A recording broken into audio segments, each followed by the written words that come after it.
grade 7s, welcome back and welcome to our second look at patterning. The last video that I showed you, we looked at pattern type number 1. We had a constant gap. This would have been an example of that type of sequence.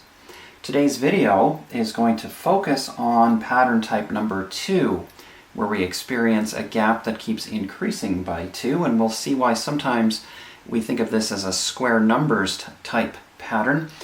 And then the last thing we will look at, probably in another video, is pattern type number 3, where the gap is doubling. Now before we get into today's focus, I want to review pattern type number 1. And so I've gone ahead and taken the sequence and put it into our t-table. And you might have noticed fairly quickly that our gap here is 2 every time. And you may recall for pattern type 1, when the gap is constant, n times 2 must be in our expression, and then we want to tweak that, so let's look at the first one. If n is 1, then 1 times 2 is 2. That doesn't quite get us there, but if I add 1, it does. Remember to test on another variable to make sure. So when n is 3, then 3 times 2 is 6, add 1 is 7, bang, we've hit it. So we have our expression, and now let's say we wanted to find the 53rd term. Well, then we would write down the expression for finding the value of any given term.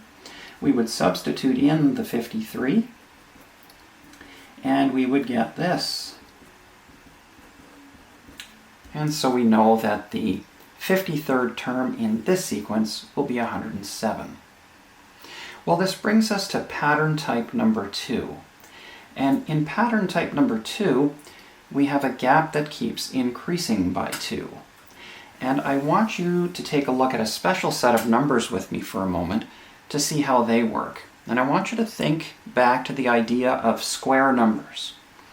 And with square numbers, what happens is we take the counting numbers and we multiply them by themselves. So the first square number is 1 times 1, which gives us 1. The second square number is 2 times 2, which gives us 4. Then 3 times 3 would be 9.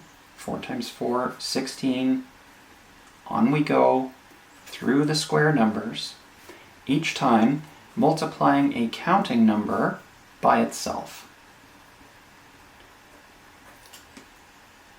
Now, let's consider the gap as we go through this sequence of numbers that we just generated.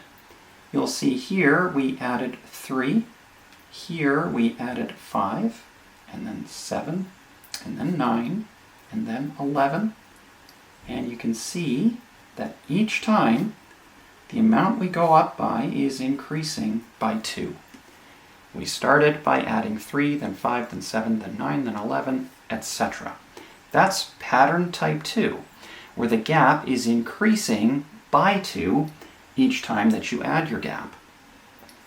And it is very much related to this idea of square numbers, and we need to remember that all of the square numbers are generated by taking the counting number times itself.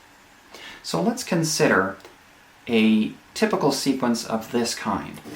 We could, for instance, begin at 5, and then we would move to 8, and then 13, and then 20, and then 29. So there's our pattern. And let's get it into a t-table so that we can start to look for relationships. So our first one in our sequence is 5, our second 8, our third 13, fourth 20, fifth 29. And let's look at the gaps. Here we have a gap of 3, here a gap of 5, here 7, here 9.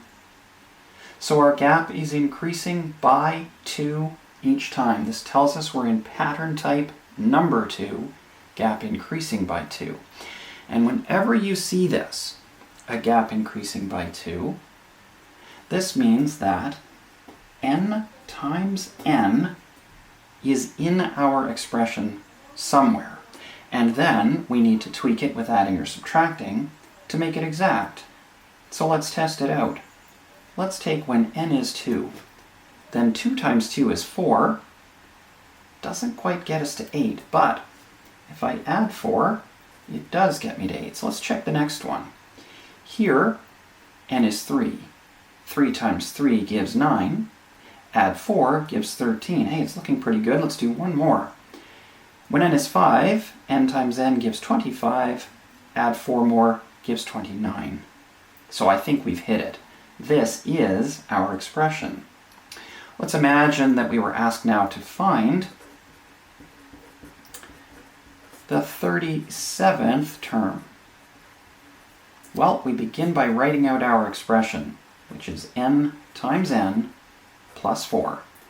Some of you might like to use this way of writing it, n squared plus 4, because of course these two mean the same thing. Now, n will have a value of 37 in my 37th term, so I substitute that in. And this is an appropriate time to use a calculator, so when you do that, you get 1,369 plus 4. Add them together, 1,373, and that is the value of our 37th term.